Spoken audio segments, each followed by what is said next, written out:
and welcome to your energy updates and messages through tarot for the coming week, or for whenever you are listening to this, for the coming now moment. Maybe that's the case. Oh, they wanted to come out already. Yeah, so today is Saturday, the 21st of September, 2024. So we're kind of coming up to the last week of September. If you haven't already seen the messages and the energy update for the month of September, link in description, video in the end screen. Why you need to love yourself, warts and all. Take a look at that, because we know the outside is a reflection of the inside. And so if you love yourself, warts and all, we can love the collective, warts and all. And that's how we create heaven on earth, by loving everything unconditionally, and by loving what is. Now, see, that reminds me now of a quote from Byron Katie, although I'm not going to remember it exactly. But I'm gonna look it up because I really want to share it. Sorry, it would have jumped a little bit there because I don't do editing, but I wanted to find the quote from Byron Katie, and I'm not sure why I'm diving straight into this. So this is interesting in itself. So Byron Katie wrote the book Loving What Is. And obviously the idea is that we need to love everything. Okay, so we're familiar with that, unconditional love for everything and everyone. But this is her quote, but the one that I think is like sums everything up. She says, "I am a lover of what is, not because I am a spiritual person, but because it hurts when I argue with reality." And I think that's absolutely perfect, because the whole point of perceiving it all like this is that's why I often say it's an act of self-love. Loving everything, loving other people, loving every situation. It's an act of self-love, because when you don't love everything, when you judge it, or you have negative emotions about it, that negative emotion has to pass through your energy field. Think of it that way.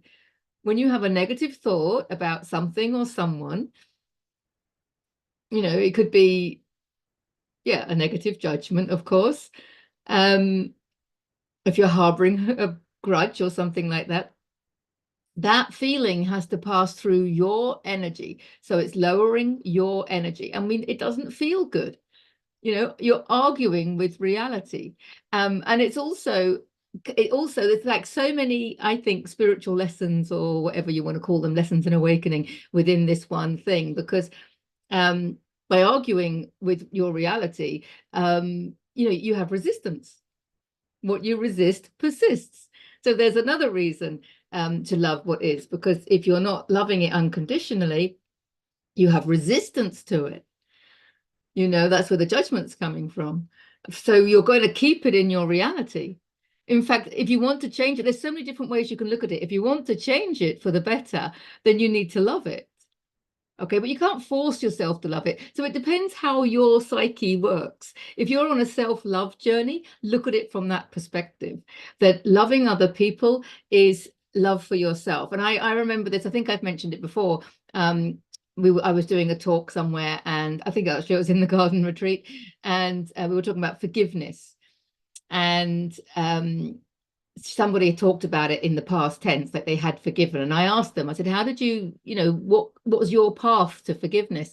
And she just said, it was so tiring hanging on to the lack of forgiveness. It was so tiring.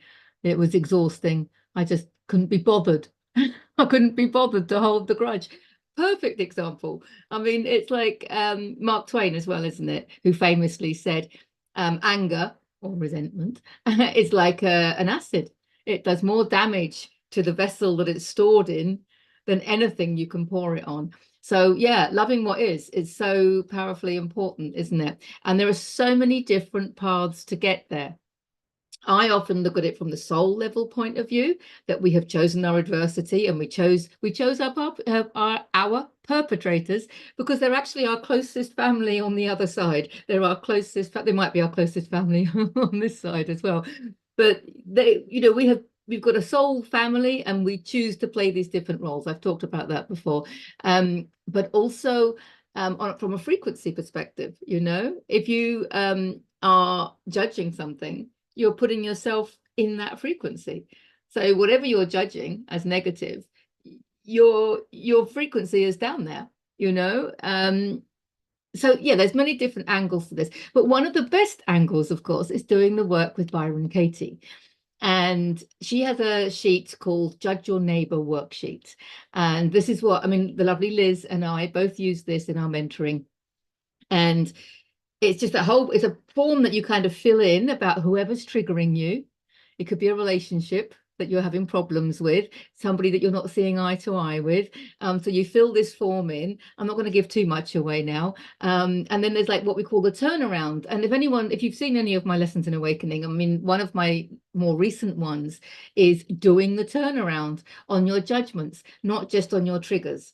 When we're triggered and we have that negative emotion, then we do the turnaround. We do this Judge Your Neighbor Worksheet by Byron Katie, and you do this turnaround. But I was taking it to another level, saying even when you're not triggered, but you have a negative judgment, you know, what do you think of that person? Just give me 3 adjectives for what you think of that person, because you know that I am not what you think I am. You are what you think I am. Should I say that again? Because that one's quite confusing, isn't it? I am not what you think I am. You are what you think I am. So the 3 adjectives that you come up with to describe the person that you're having issues with, we have to do the turnaround and see where you are being like that. And it might not be in the same way. It might not be on the same scale. It's another version of the mirror work, of course. But it's just a really deep way. And it works really well if you're doing it in a group and you're watching like Byron Katie does. I mean, check her out online. I'll put a link in the description to her YouTube channel, because it's good to watch her working with somebody else. I had one of my biggest aha moments when Liz was doing this work with a friend of ours, and I was just watching. And just by that, I got some kind of aha moment. So it's really powerful stuff. And you can use it obviously on a one-to-one in your coaching and stuff like that. Whether you're being coached or whether you're the one doing the coaching. I know I have lots of healers and coaches that watch. But also you can start doing, when you're really familiar with the work, you can start doing it in your own head all the time, you know, so that you're walking around and you're looking at something and you're giving it a negative judgment and you're like, oh, okay, do the turnaround, think of 3 adjectives, do the turnaround. Where am I? And this is inquiry. We call this inquiry, and just inquiring into reflecting. It's like reflecting, you know, where am I like that? How could I be like that? You have to take radical responsibility for being the creator of your own reality, of course. So anyway, the fact that I'm talking about this now is interesting because I have there's a young lady who I've known actually for many years, but she went to Los Angeles and she went and studied at Byron Katie's school there, and she is now a facilitator of the work by Byron Katie. And she will be here in Spain. She's actually from Spain, but she lives in Sweden.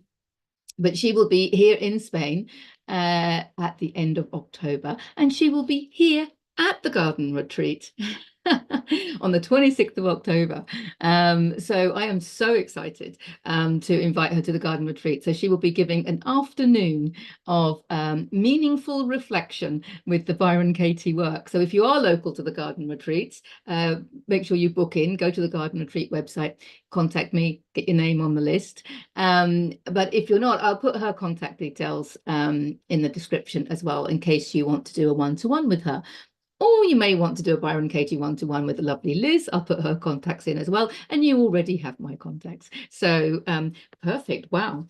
Anything else we need to say? Yes, tomorrow, of course, is the autumn equinox. I love the change of season. When you're here in Spain, it can be rather hot in the summer. So we're really welcoming a little bit of rain that's coming here and there, which is great. The garden loves it. And the drop in temperature, definitely. I mean, it's still summer clothes weather, but it's just nice not to be in a permanent sweat. So yeah, autumn is here. Beautiful, beautiful, beautiful. So the lovely Liz and I will be celebrating it tomorrow at the garden retreat, and we're really looking forward to that. Anything else that I need to say before we look at the cards?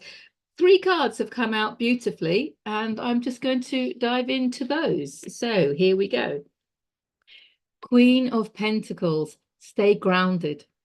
That's the first thing I want to say. Stay grounded. And yes, I think I touched on this before, but I did it in quite a rushed way. Staying grounded, like especially if you're going to an airport. Remember, I mentioned that before. I hadn't thought about it, that airports were very hot, of course. Air, Vata energy is air. So it's fast, it's dry, it's high, it's movement, and airports obviously are the epitome of all of that. And it's really important to keep our Vata dosha balanced. It's important to keep all of them balanced. I'm talking about Vata, Kapha, Pitta now, which is Ayurvedic terms for our energy. We also have the lovely Baru coming to the garden retreat to do an introduction to Ayurveda on the 10th of October. So if you are local, check that out as well. But balancing these things is really important. So if you're going from a really quiet place, especially if you're dominant in Kapha and Pitta, so you have a really quiet life and you're at a, you're working at a slow pace maybe, and then suddenly you go into like maybe a fair. Why do we get a little bit nervous when we do a fair, like I did the other day? Just a little, maybe just excited. Excited is a Vata quality. Nervous, of course, anxious, is a quality. It's like maybe the wrong side. I mean, excitement and nervousness are the same thing, right? Just different perspectives or different quantities. And also I was thinking this the other day, schools, having worked in one for so long, schools, universities, any campus like that, where you've got loads of people coming in and everybody moving, bells ringing, and then people moving. And that's why a lot of kids get really nervous at school. So, if you have kids that are nervous at school, it's really good to learn Ayurveda and find out what their energy centers are so that you can work with it. So I'm going to be trying this the next time I fly. So the next time I go to an airport, after the calm tranquility of the garden retreat, suddenly put myself in an airport, I've been told to eat ground yourself, she's saying to me, with like grains. I mean, it's like having permission to eat carbs. And I normally wouldn't eat when I'm traveling, so I'm going to see if that works. So just keep yourself grounded if you're in that situation. So that's what she's saying to me. Of course, many ways that we can ground ourselves. With barefoot on the grass, of course, is a lovely one that we do here. Barefoot on the beach, of course. Malasana, if you are a yogi, or even if you're not. But when you crouch down, when you bend down, the way that women used to have babies and the way women should have babies still, I think, it's a far more natural posture. You see a lot of people, a lot of people in India naturally sit like that because we've been trained from a very young age to sit in chairs. We've lost our ability to actually hunch down, haven't we? And when you look back, we really do have to train people to sit in chairs. We put babies in chair seats in the car, don't we? We put them in high chairs at the table. As a primary school teacher, the reception class, year one, first grade, whatever you call it, over the pond, kids, they squirm around. They don't want to be sitting in chairs. They naturally, instinctively want to sit on the floor, don't they? And so that's another way that we ground. So yeah, things like that. There's lots of different ways that we can ground. And just, I want to say as well, oming the root chakra frequency.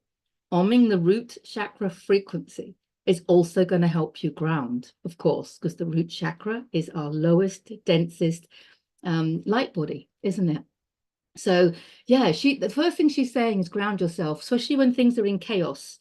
I have seen in readings a lot of tower cards coming up. There's disruption and chaos, all sorts of things going on in the collective, weather-wise or in our own realities.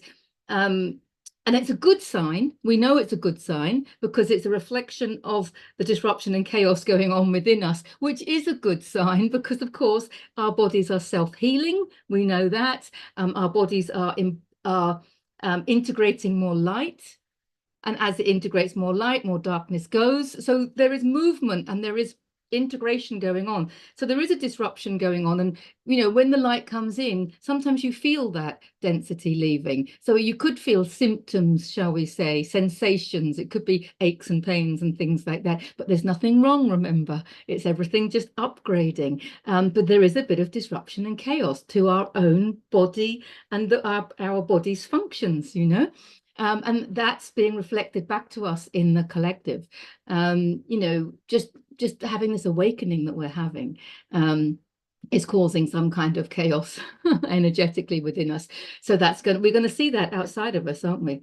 So it is really important to stay grounded and focus on your abundance of love, your abundance of health, your abundance of what you enjoy doing. I want to call it your abundance activity. Those of you that have watched before, you know that your abundance activity is whatever activity it is that you do, your creative flow that you do, you know, that flows through you, that you're really good at, that you really enjoy, and it brings you in an abundance of health, happiness, and finances as well. So yeah, focus on that. Keep focusing on creating the new. Keep focusing on creating the new, I want to say. More pentacles.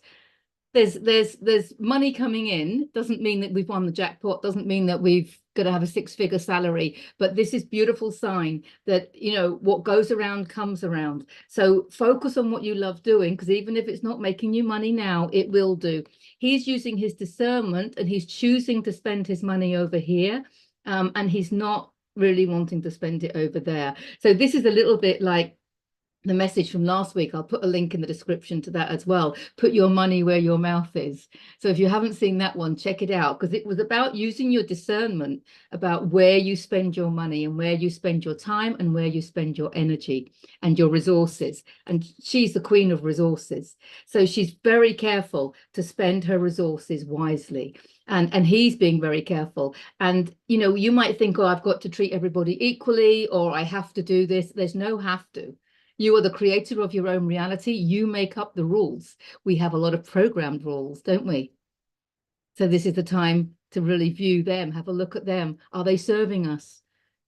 Are they true? Do they have to be true? Can we do something in our life in order to stop ourselves from investing in things that we don't think are in alignment with divine truth?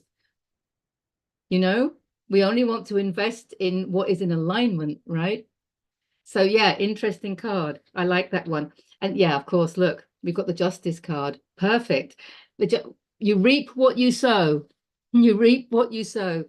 You know, if you're going to keep on spending your time, money, and energy on things that are not serving you, you're going to keep having things that are not serving you. It's as simple as that. She's saying focus on the things that are serving you. Focus on what you want Mother Earth to look like. How do you want your reality to change for the better? So you've got to invest your time, money, and energy in whatever the systems are, or the changes that are, or, you know, the activities, because he's saying you reap what you sow. What you put out will come back to you. And he's also the karma card. And this is interesting. I learned this about karma recently, because I've noticed a lot of people that I'm reading for recently don't seem to have karma anymore. Some of them, I've met some people that have never had karma. They've just incarnated at this time, no other lifetimes here. It's all part of the Great Awakening. I love it. I love the work that I do. But other people who have had many lifetimes here, they've actually cleared their karma now, because to clear it doesn't always mean, it doesn't mean that you've got to do the opposite. Like, for example, if you got murdered in one lifetime, then you're going to murder somebody else in another lifetime, or the other way around. If you've murdered somebody in one lifetime, then you're going to get murdered, you know, in another lifetime. There's that kind of karma. But we don't have to actually receive all of the karma. What we need to do is receive the lesson. This is a really important point with the karma card. If you think that there might be bad karma coming towards you, and there probably is for all of us, right? Good and bad. I mean, of course, you reap what you sow. So obviously, when you're loving and giving and generous and all of these lovely things, then you're going to reap that back. That's perfect. But we're talking about other lifetimes, or maybe this lifetime. Maybe you haven't always been this lovely. But in other lifetimes, we know that we've been evolving. So obviously, we've made some less conscious choices. But even if you've created karma for yourself, as long as you've learnt the lesson, you don't have to experience the karma again, as long as you've learnt the lesson from it, because it's about learning the lesson. It's about evolving. It's about understanding how to expand into more of who you are. It's about aligning with your divinity. It's about loving everything unconditionally. Let's go back to that, shall we? So if you've learned the lesson, then you don't have to experience the karma. So because so many people are really reflecting on their actions, doing this inner work and understanding this, in this time of the Great Awakening, doing this inner work is really helping. You take radical responsibility for being the creator of your own reality, and you do this inner work and you understand the power of unconditional love, and you allow that to be your motivational actions, your motivator or whatever, then you've learned your lessons. So then you don't need to receive like the karma back. Does that make sense? So yeah, that was really interesting. That really resonated with me. So I mean, I do remember a few years ago having a whole list of affirmations. I always have a whole list of affirmations. Book 1, chapter 1, how to get affirmations to work for you. Heal Yourself to Happiness, free to download from my website, link in description. But with affirmation, you'll know from that chapter when you read it that I've always got like 8 affirmations on the go all the time, and when they become true for me, then I have to pick another 8. It's like picking another 8 dreams. Oh, what other dreams do I want to come true? And then you keep saying them and keep using them, and you can integrate them with the brain integration activities. I'll put a link into that video as well, and then you keep aligning with these affirmations, so then you have to keep having more. But I do remember a few years ago, all my 8 affirmations were about karma. They were about forgiving karma and releasing karma and understanding, and the power of it all, especially past life karma. So you can use affirmations to release karma as well. But of course, just your awareness, just your understanding, just your desire to love everything everything unconditionally, and for you to forgive yourself. It's about self-forgiveness because you're the creator, right? So for you to forgive yourself, and then you realize that you don't even have to forgive yourself because it's just part of the human experience. It's part of the path of evolution. So if you have this concept of forgiveness, it makes you think that there was a good and a bad, right? But we know, don't we, from the Rumi quote that there is a field beyond right and wrong. I'll meet you there. So when you're on this path, you can actually find that field that Rumi talked about, where there is no right and wrong, there is no judgment, there is only creation. And some creation might be more conscious than others, but it's okay, right? Paul Selig uses the word tone, our creation, because it comes from sound, right? And so it's all at a different tone. So God has a tone, and some of the things that we've created maybe have a lower tone. So it's about raising your tone. It's about going to the next octave, and it's all about expanding that level of consciousness, isn't it? So wow, yeah, interesting one. Grounding is coming in clearly. Focus on doing what you love, obviously, then spending your time, money and energy wisely. That's a continuation from last week. And then you reap what you sow, understanding that you are the creator. And yes, that this is about the balance between reflecting on everything and seeing that balance.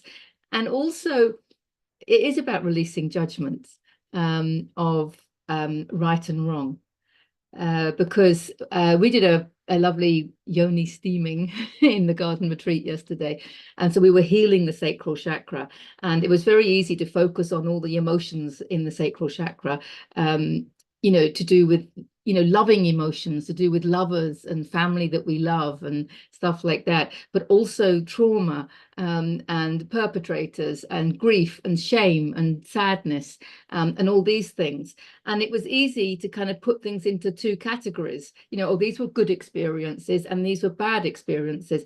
But what I found is that you've got to be responsible for being the creator of your own reality, and for at a soul level choosing it all. So it's like, well, here's some things that I created and I learned from, and here's other things that I created and I learned from in a different way. And so I was really focused on, during the meditation yesterday, loving both of them equally, because they both taught me the loving experiences, where I've got loving emotions stored in my sacral chakra, taught me, and the not so loving ones, at the time, the perceived not so loving ones at the time, I was now learning to love them because they were part of my journey, and helped me learn, and that the perpetrators, were doing me a favor. And on the soul level, they're my best friends, and they picked that role. It's like, okay, I'm going to let's incarnate, and I'm going to be really horrible to you, and I'm going to, victimize you and do what have you. And we're like, oh, really? You're going to do that for me so that I can learn to stand in my own, sovereignty, and I can learn to heal myself, and I can learn to love myself, and all of this. So again, we've done a full circle again, haven't we, back to loving what is.